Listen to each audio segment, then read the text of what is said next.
Welcome to the fifth installment of our virtual learning series. We're already halfway. Our speakers today are Gilbert Garcia, Jeffrey Detwiler, and Jana Hamilton is our moderator. These folks are with Garcia Hamilton Associates. They have been members of the FPPTA for a very long time. Welcome, everyone, to the fifth series of the FPPTA Virtual Learning Series. I'm Jana Hamilton. I'm on the FPPTA Advisory Board. I'm also a partner at Garcia Hamilton Associates. Today's series will focus on managing fixed income through COVID-19. Jeff will be the speaker today, which I will introduce Jeff in a few minutes. In the meantime, before we begin, I would like to cover a few details of how things will work today. Each of our speakers is going to share their thoughts with us separately, but when both are finished, we will have the Q&A session. To submit a question, enter it in the text box below the video player and click the submit button anytime during the presentation. You may also have the opportunity to download the slides for today's presentation. To the right of the question submission box, you will see a link to download those slides, and there you will be able to download the slides for today's presentations. Now I will introduce Jeffrey Detwiler. He has a BS in finance from the University of South Florida. He also has an MS in finance. Jeffrey is a native Floridian from the St. Pete Clearwater area. Jeffrey has also worked at Templeton as well as Invesco. Jeffrey joined Garcia Hamilton Associates in 2007. Jeffrey is going to cover the impact of a health crisis on the economy. And with that, Jeffrey, please take it away, and thank you for joining us today. All right, well, it's a pleasure to be with you all. My name is Jeff Detwiler. I'm a partner and portfolio manager with Garcia Hamilton Associates.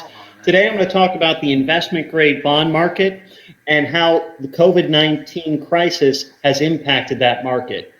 And I think it's interesting how you can look at different petri dishes such as mainland China, such as the Diamond Princess cruise ship, and the story or information that we can receive from those petri dishes and how we can apply those to what we should see in the US going forward. So that first petri dish I want to take a look at is on slide 1, the cases in mainland China. And we've got some good data here because there's been approximately 85,000 cases in mainland China. And they started recording the data in mid-January. And you can see the tan component of this graph represents the active cases. The green component represents the recoveries, and the red component represents the fatalities. As you can see early on, you had a ramp up in active cases early on. So that tan component shot straight up. But the Chinese government put into place protocols and social distancing to contain the virus. Now, early on, the fatality rate was relatively high. Now, the fatalities revolved around 3 key factors. Number 1, location. The cases in the Hubei province, where the virus originated, fatalities were higher than outside of that region. Number 2, for elderly, those people were at a higher fatality rate. And then number 3, pre-existing conditions. Outside of those 3 factors, the mortality rate of the virus in mainland China was right around 1% or less. So you see the red, which was the fatalities, remained very stable. But the key was to put those protocols in place so that they could manage the active cases and put into place the protocols that helped people recover and get containment of the virus. If we look at the next slide, another very good petri dish is the Diamond Princess cruise ship.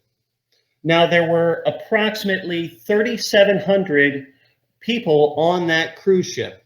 of that 3,700, approximately 700 got sick. So there were 700 cases. And similar to mainland China, you see the tan shot up very quickly. Active cases, when they took hold, moved very quickly without very many recoveries in sight. But of course, once they saw what was happening on the cruise ship, they put in those social distancing protocols. We saw recoveries in green start to take hold and really take over. New active cases declined significantly, and the fatalities were very low. And again, the fatalities revolved around things like the elderly and those with pre-existing conditions. Now, what does this mean for the economy, for economic activity? How has the virus impacted economic activity in China? If we look at the next slide,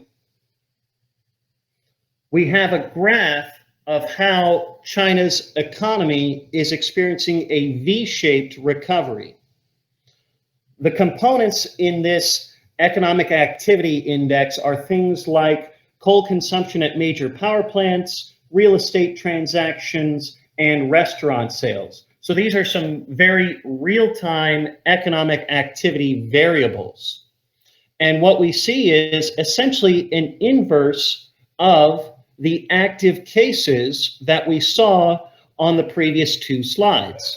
When those active cases ramped up, the economy came to a standstill and was running at roughly 30% of where it was the previous year. But once they received containment with social distancing protocols, you see that the economy started resuming. And today, China's economy is not all the way back, but it's roughly 92% of where it was at this time last year.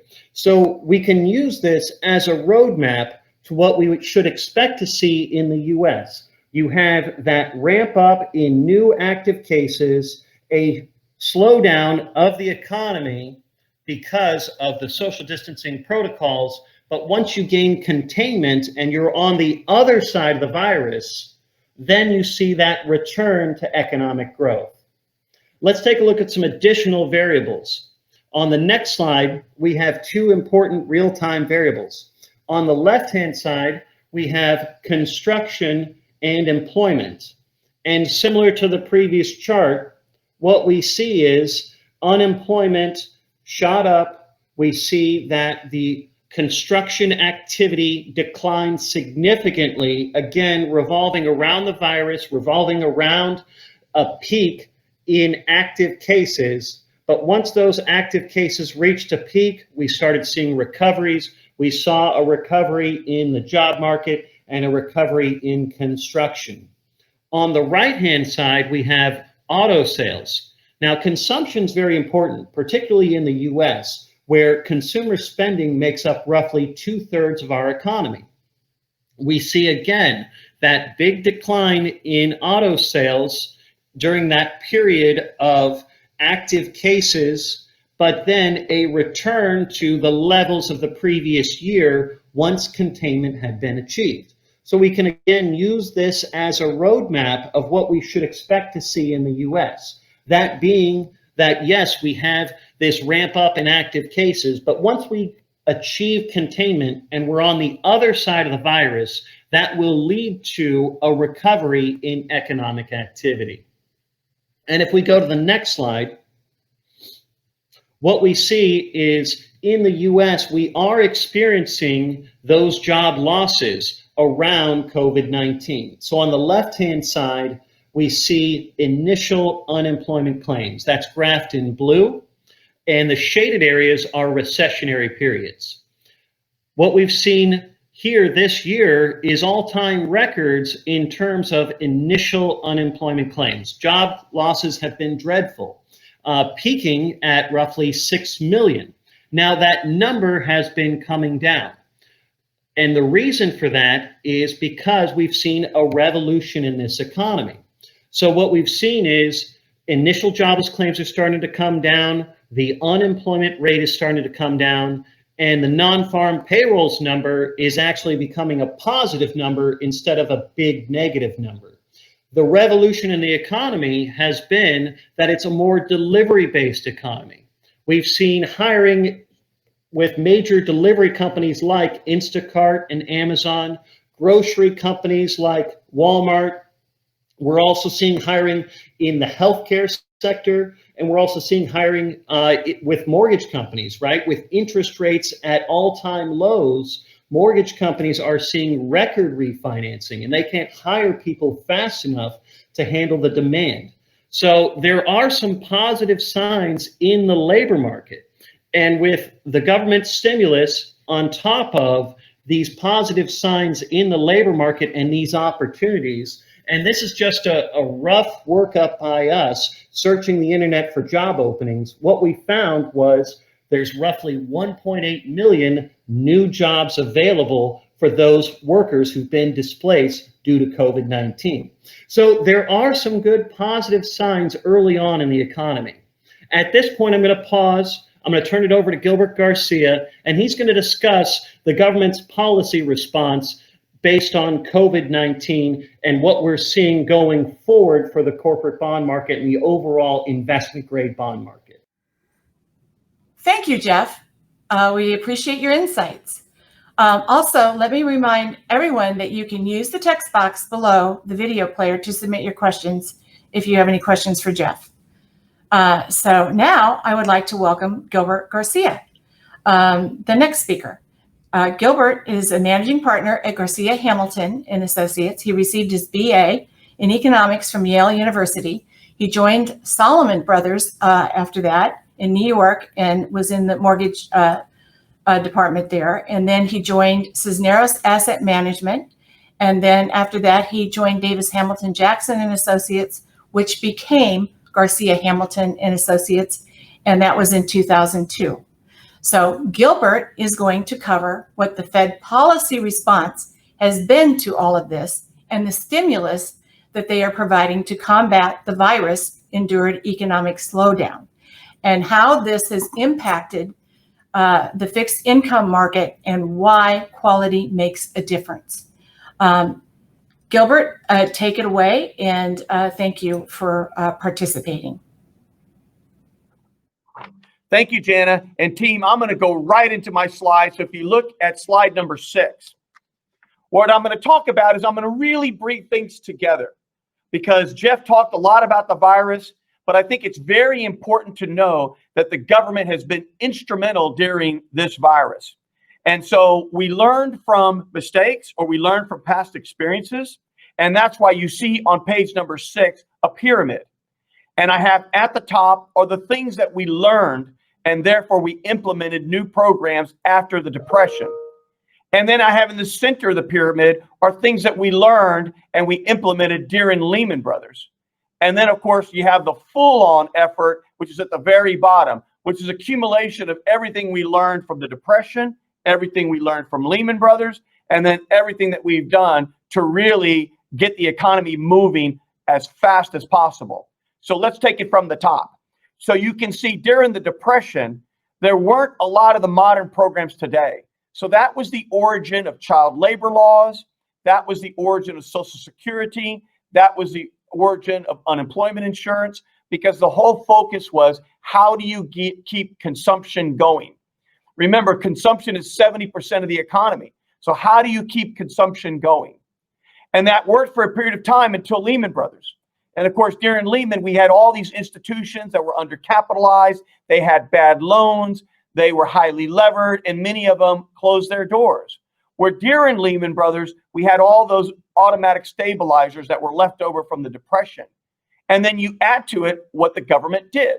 They invested in the banks. They had all these lending facilities. And so all of these things is what really got us going after Lehman, but it took time, which is why it's been wonderful to see that not only do we have all this wonderful monetary policy, all the things from the Depression, but now you have this massive fiscal stimulus going on.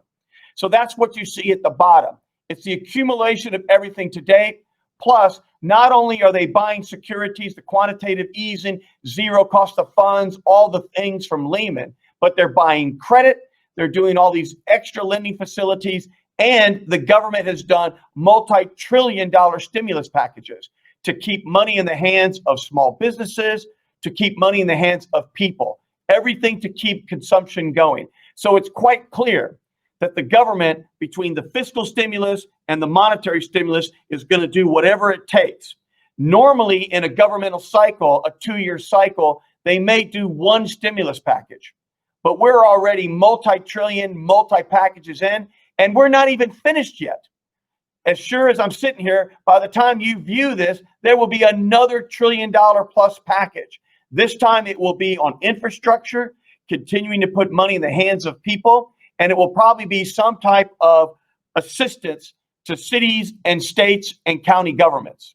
So let's turn to the next page, because I think it's very important to really see the differences, and not only the fiscal stimulus we just talked about, but let's look at monetary stimulus again. Because if you look on page 7, what you see here is the Fed balance sheet from 2003 to the present. So those are the securities that the Fed has been buying. And you'll notice the balance sheet has been about $1 trillion more or less. That's what's normal. And then came Lehman Brothers. You can see that it's a straight line across. Then it bumps up during Lehman Brothers. And you can see that was the first stage of quantitative easing. And they had 3 different stages of purchases by the government. So it's very interesting. They're issuing debt to pay the deficit, and they're buying the debt. So you can already see the creation of money. But quantitative easing peaked on the balance sheet at around $4 trillion. So 4 times what's normal.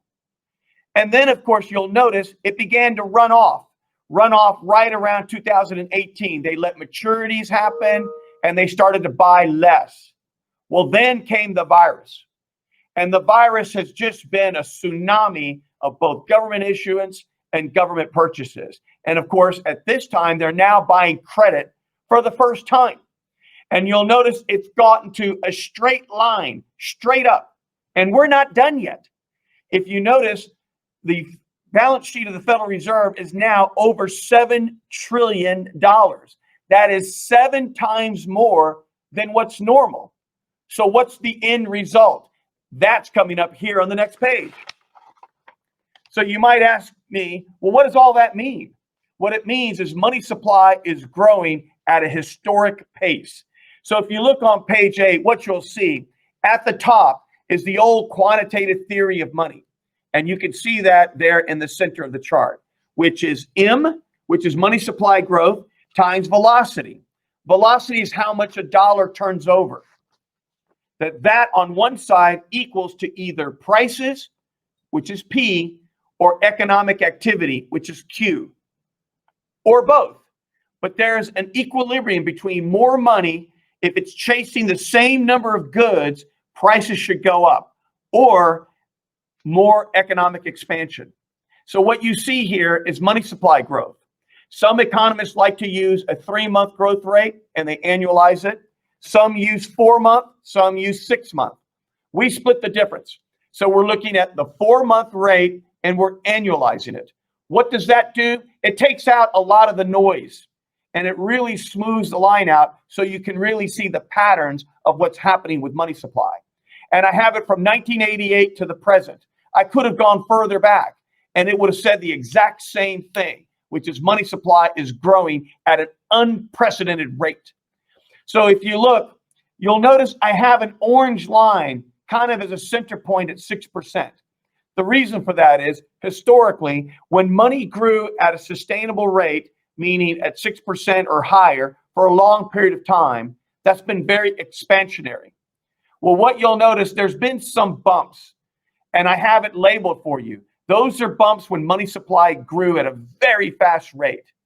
And it probably not surprise. It happened around September 11, when there was such a shock to our country. And you'll notice money supply hit 20% right there at September of 2001. And then it kind of came back, zigged and zagged. And then you'll notice it peaked again right at 20% during Lehman Brothers. Of course, that was a very stressful time in the system. And then you'll notice it got back down, and then again during Greece. And of course, the US was downgraded. So those are all the times that money grew at very fast pace at about 20%. But you'll notice in the chart, it was only there for a very short period of time. Now look, it's straight up. It's like a rocket. Money supply just turned on, and now we are growing at almost 70%. This is an unprecedented, almost historic time. We haven't had money supply growing like this since World War II. And so it's quite remarkable that it's pretty apparent that the government is doing whatever it takes to get us out of this virus. And money supply is growing through the roof, and it's been here for some time. So it is pretty clear to us from the quantitative theory of money that either we're going to see prices increase or economic recovery or both. My own view is that I think that when we get on the other side of the virus, and we will get on the other side of the virus, whether it's naturally from herd immunity, whether it becomes a vaccine or other things, but either way, we will get on the other side of the virus. And I think the big story is going to be how much faster the economy improves. And I think it's because of the fiscal stimulus and this money supply growing at this unprecedented rate. So I think sometimes you got to be careful what you ask for. And what do I mean by that? It's very interesting to me as an old timer to see people talk about we've got to create inflation, because a lot of you might recall, and I certainly do, my first car loan was at 12%. When I first got in the business, I remember selling Ginnie Mae 15% coupon mortgage pass-throughs. That means the mortgage rate was 15.5. So I know what it's like. So I think we will surpass the Fed's expectation on inflation. This isn't the big one, but when you have everyone expecting zero inflation or deflation, I think they're in for a big surprise. So number one, you've got massive fiscal stimulus. Number two, you got massive monetary stimulus. Number three, what does that mean for the whole market as a whole in the yield curve? Well, the yield curve, of course, is the line that connects all the issues that are the short maturities to long maturities.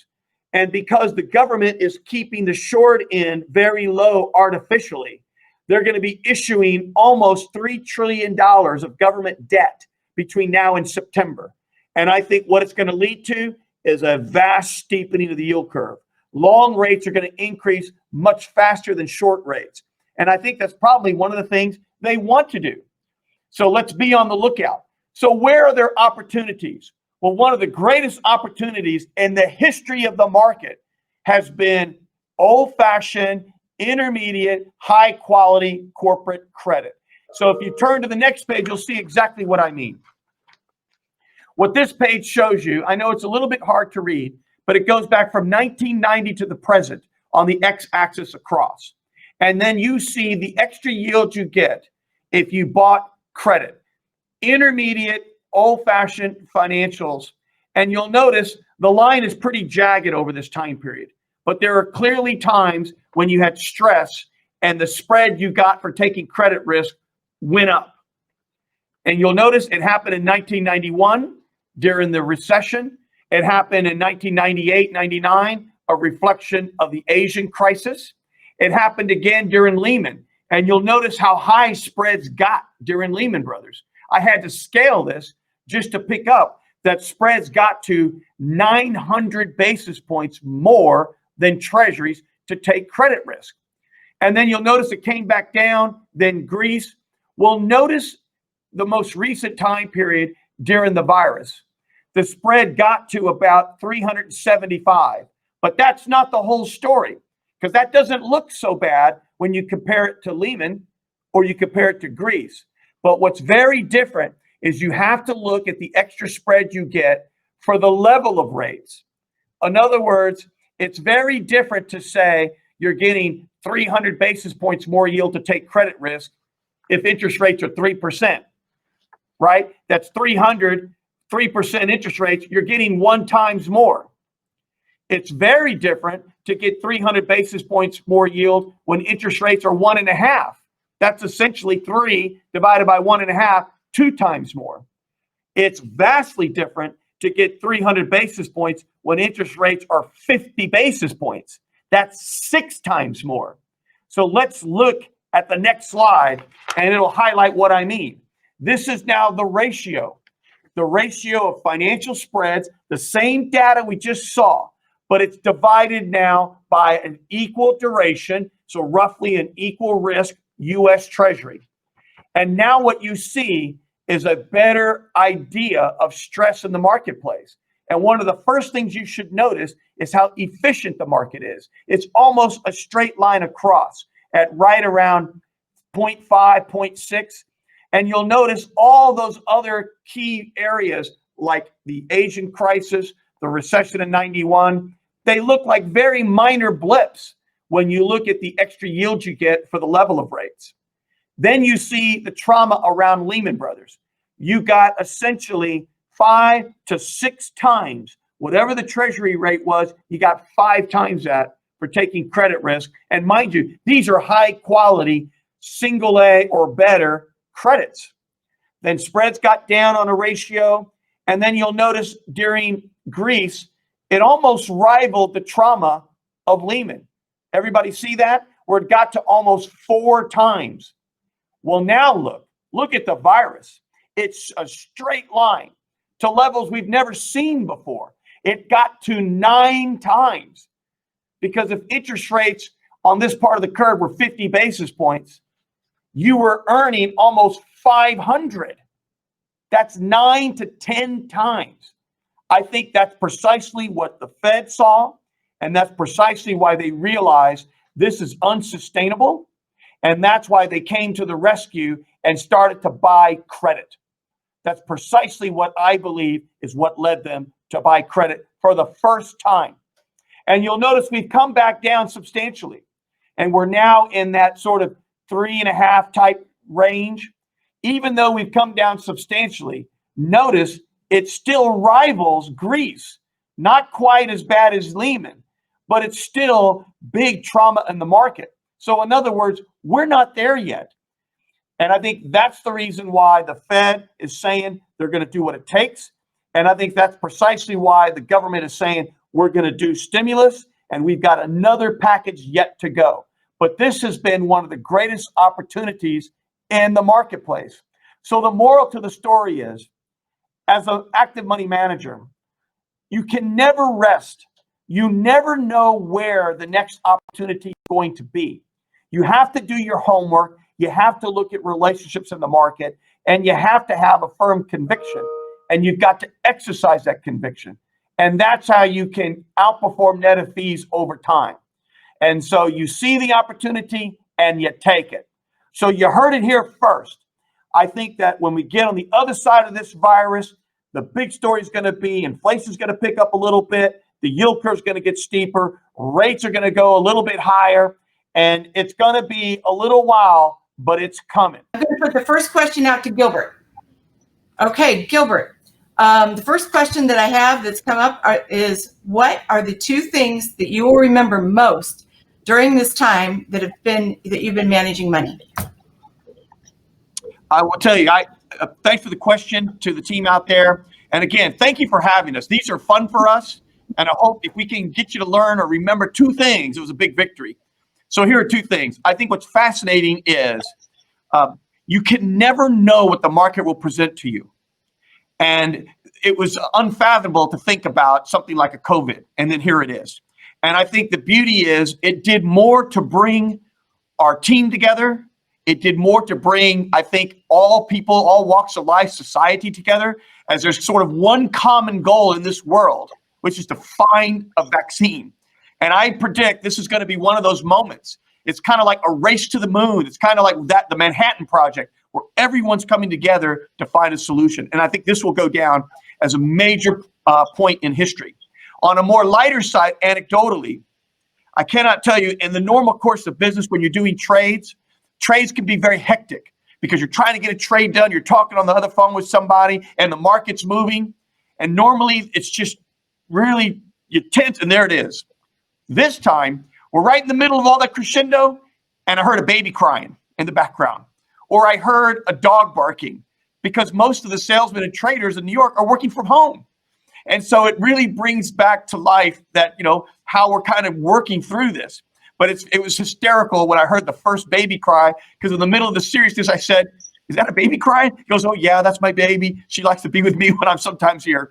But it was hysterical. So I think those are two things. It's beautiful to see people come together and the good that comes out of these very difficult times. And it's also good to see there's still a human element to this whole process.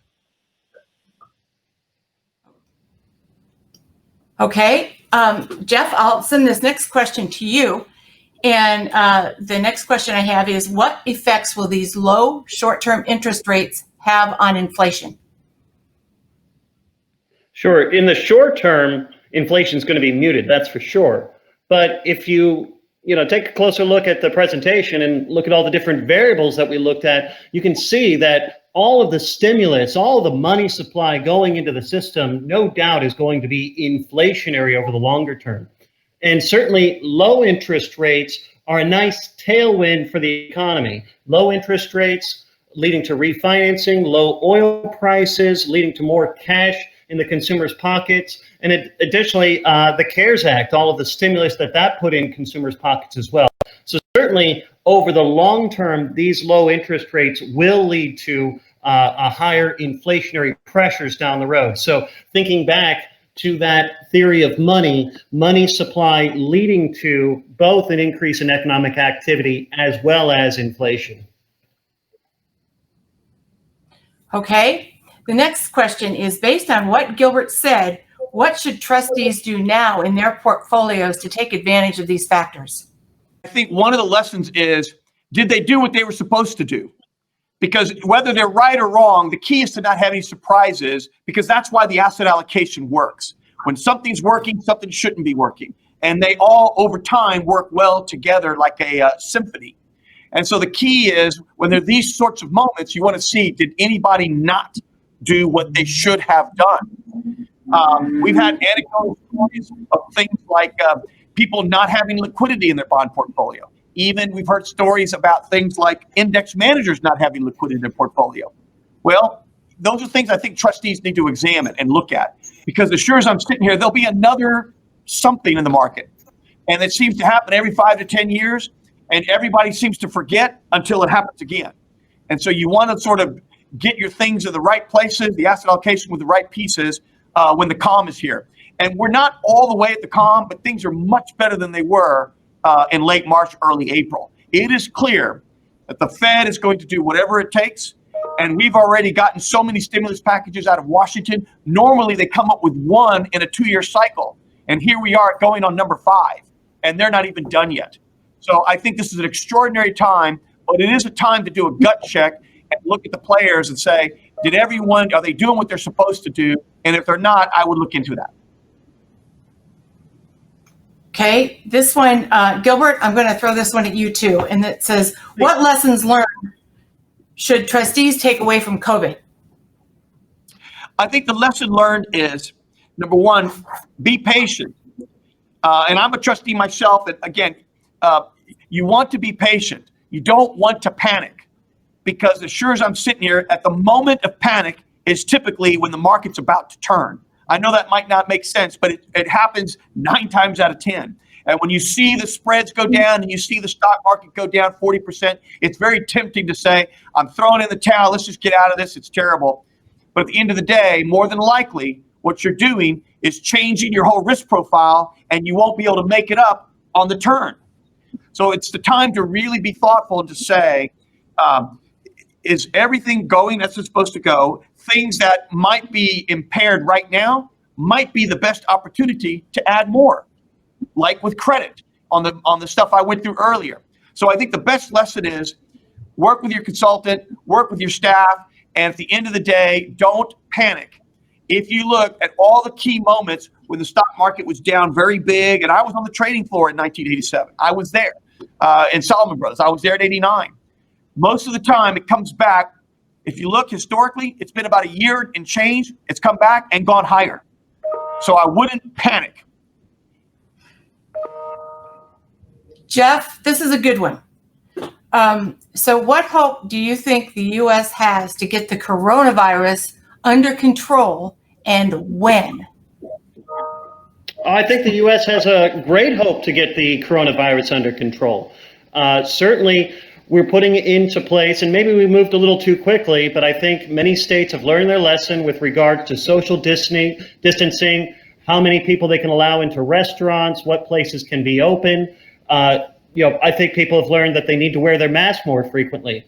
But we're starting to see a lot of positive news out of potential vaccines, right? And certainly the administration is fast tracking these various vaccines into different stages. And we would certainly expect to see a vaccine in the nearer term. But even prior to a vaccine, I think we're going to have containment, and I think we're going to start seeing a slowing of the new cases, and that will allow for an economic rebound, just as we saw in the case study or the petri dish of mainland China, and just as we saw in the petri dish of the Diamond Princess cruise ship. Jan, if I may be able to add, this is something the world has never seen. No one could predict such a thing, that it would grow so rapidly and hit everyone in the world. It's very different than Lehman Brothers. Lehman Brothers was a financial crisis. And what's interesting is the entire capitalist system almost failed. But all we had was monetary policy to fix it. And most people really weren't aware of how bad it was. The virus is on the tip of everybody's tongue. It's being talked about everywhere. It's affecting every single person on the planet. And what's interesting about the virus is governments are responding. And I give them great credit. And I also say, I predict they'll have some sort of vaccination much faster than most. And this time, they're already preparing to mass produce whatever the vaccine is. So they're not waiting, let's do this, let's do this, let's do this. They're doing everything in parallel paths to save time. So I think it's just phenomenal. And I think there's now great cooperation with all the countries in the world to solve this disease. It's unprecedented. Well, thank you both for your input on that question. That was a good question. The next question is, Gilbert, I'll put this to you, and it's, will a massive influx of stimulus money create additional debt, which I think we both know that, of course, is happening, and what kind of additional economic problems is this going to cause down the road? Sure. It's fascinating to hear, and this is not a political commentary, but it's fascinating to hear a Republican senior cabinet member, the Treasury Secretary, say, in these times, deficits don't matter. And you know what? He's right. Because these are the times when this isn't a choice about priorities. The priority is save the nation, save the world health. This is the time to give an influx of capital to people to keep consumption going. There's a humanitarian element to it, which is to help our citizens. And then there's an economic element to it, because the everyday consumption of citizens is 70% of the economy. So if they don't have any money to spend, it becomes a vicious spiral. And so that's why I think it's just an extraordinary, extraordinary time. And I would say that, if you look, the next stimulus package, there's a couple of priority things that they're kind of debating. And I think those are healthy debates. Some people think that giving direct money for extra unemployment is disincentivizing work. Other people say, let's give them a bonus if they get back to work. Those are worthy things to talk about. But at the end of the day, you need to spend the money. You got to get the money in the hands of the people. And I really think this time they recognize they got to do something to help the cities, the counties, and the states. And I think ultimately it will come through. And I think it'll come through. It'll be probably larger than the Senate side, which is $1 trillion, but something less than the House's $3.5 trillion. But when you add it all up, deficits do matter.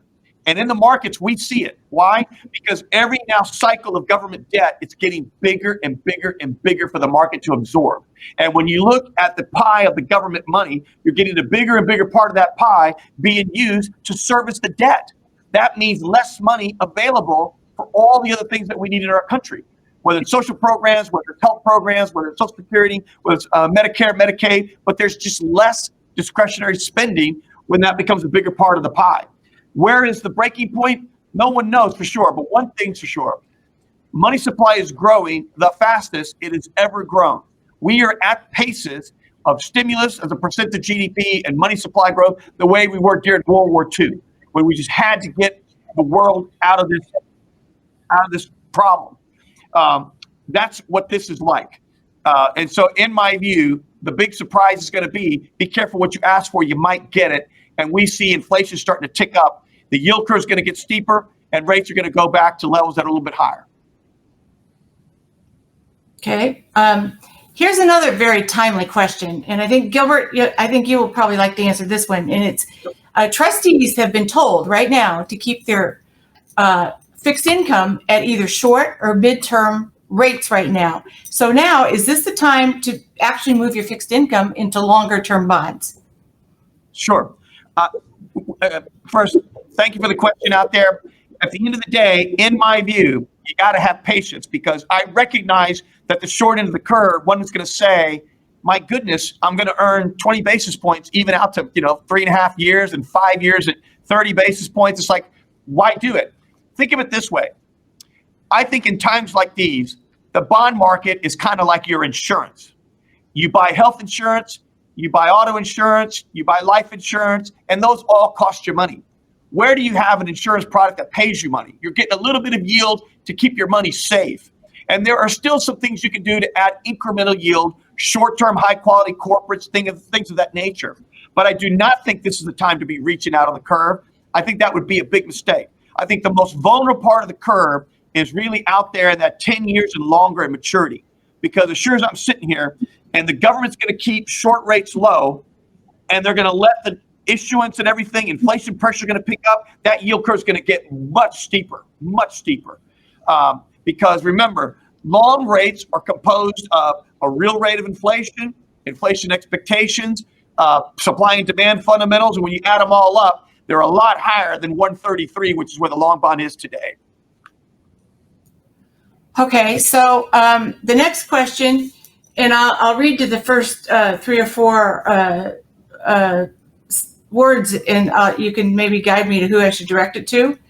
And it says, not to be political. So maybe, should I guide that to you, Gilbert? Please go. No, please. Not to be political. Has the current administration been beneficial in keeping our portfolios in general in overall good shape with their actions regarding the recent crisis? I think that there have been mistakes made at all levels on this virus. It's hard to second guess though, right? But I think we could have gotten the word out to people faster. I think there were some lessons from the Chinese data that probably could have been looked at a little closer. Because if you look at the Chinese data, which we had, because they had started really peaking for them in late January, early February, it clearly told us the most vulnerable people by far are seniors and people with a pre-existing condition, whether diabetes, high blood pressure, heavy smokers. So we knew that information. So at the end of the day, I think there were some steps we could have taken to probably protect those who are most vulnerable. But at the end of the day, it's crisis management. And you never can really second guess people that are in the zone of crisis management because you don't know till you're there how difficult it really is. I think there could have probably been better coordination between some of the mayors and the governors and so forth and county commissioners and everything else. But I do think there were certain people that just really came out strong, whether it's Governor Cuomo and others that I think really were big leaders in this whole effort. So I think there's plenty of responsibility to go around on the good and on the negative for everybody. Okay, and this one actually is directed to Gilbert as well, and I think a lot of it's because it's all economic questions, and that's what your part covered. And it says, nice job, Gilbert. And the question is, what would a finalized trade deal with China do for the recovery of our economy right now? I wish that we would finalize a trade with China tomorrow. I think the president underestimated what the real issues are with China. I think he underestimated because they are very difficult. They have ingrained systems. Their mindset's different. The politics is different. They were able to handle the virus like this because their government structure is different. They were building hospitals in a week. I mean, it's quite remarkable. They were able to put in the social distancing as law, things that we cannot do. But that's the stuff we embrace as a free country. But I think that there is no doubt there's a lot of things that need to be made. Trump, you got to give him credit for taking on the issue. Nobody's really wanted to take on the issue. And I think the largest issue relates to intellectual property and how to protect intellectual property and how do we protect the intellectual property of the United States and China exploiting it. So I just wish we would either A, reach an agreement now, or B, give the market some message that we're not going to take it up for a period of time because we have more important things to do, like solve this virus and get our country out of this hole. And we'll worry about that later. I think that would be a great message that would be well received. I think you'd see the stock market go up. I think you'd see interest rates go a little higher because it's that uncertainty that's hanging over. Like, here we go again. Once, there comes another fight with China about something that's a long-term problem. So in my view, I think that I wish we'd do a deal right away. I know we need to do a good deal for us, but we got to be able to compromise. And I would put it off until the next term. Okay. So Jeff, let me ask you this. What sector allocation trade, if any, would you favor during this period, or actually? Yeah, no doubt. The best opportunity in the investment grade bond market is the corporate sector. Certainly the high quality fixed rate credit sector of the investment grade bond market was hit extremely hard, particularly around late March. Now, it's recovered significantly, as Gilbert showed in one of his slides. But when you look at it relative to the Treasury sector, investment grade corporates are still an extremely, extremely attractive value on that ratio basis, where you're getting multiples of yield for buying a fixed rate corporate bond relative to a Treasury. So as I look at the sectors in the investment grade market, corporates certainly are the most attractive. And remember, some names, Jan, if I may, and to the audience, they get fully valued before others, just like the stock market. There's a lot of parallels between corporate bonds and stocks. And so names like Apple, Intel, all the ones that are doing so well that you see the tech names, they're all kind of almost coming all the way back to levels before the virus. What's always lagging, because people perceive them to be riskier, are the financials. What's ironic is this isn't Lehman. When the financials did not have ample capital, they were levered, and they had a lot of off-balance sheet items. Well, because of Dodd-Frank, the banks are the best capitalized they've been in 20 years. So they have a high beta just because of the mindset. But at the end of the day, that's the best value there is. They are still trading at very wide levels. They have not gotten back to where they were. And I think people are misjudging them because they are the best capitalized they've been in over a decade, probably 2 decades. And of course, the area that people would want to avoid would be those triple Bs, those real low quality triple Bs that are on the verge of falling into that high yield space. We've seen fallen angels where investment grade securities are falling into that high yield or junk space really pick up this year. So that would be the area to watch out for. That would be the pitfall that you'd want to avoid. Yeah, because remember, if you're triple B and you're on the cusp, all the government support just cannot save you. If it's a bad business model, an outdated business model, or if you're already insolvent. And so I predict there'll be more triple Bs falling in the high yield space. We're already at a record. We've already surpassed just this year, just really March to now, the amount of debt that has fallen to the high yield space is more than the entire during Lehman crisis. And I think there's more coming. So to sum it all up, you're looking at high grade corporates are the best place to be invested, because the rest of the questions that I'm seeing here are just different ways of asking that same question. So I probably won't repeat those because I think that you've covered that. Go ahead, Gilbert. I really like trades that are very safe. I think the intermediate to the 5 to 10 year part of the curve is a good sweet spot. There's still a little bit of yield there. And again, you're kind of dealing with inches, but a little bit of yield there. There's additional yield by taking a little bit of credit risk. I mean, very high quality banks, brokers, JP Morgan, Wells Fargo, things of that nature. I would just avoid longer than 10 years. I think that's the most vulnerable part of the market. And I frankly, I think the most overvalued sector are U.S. Treasuries. I think that's the area that's going to get hit the hardest. I don't want to use terms like it's a bubble or this or that. There's a reason they're low, primarily because the government's buying them all. But at the end of the day, we still have another $3 to $4 trillion of issuance between now and September that still has to come out.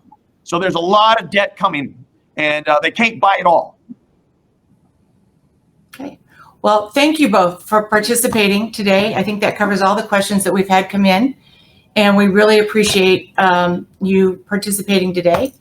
And thank you, everybody, for attending today's presentation.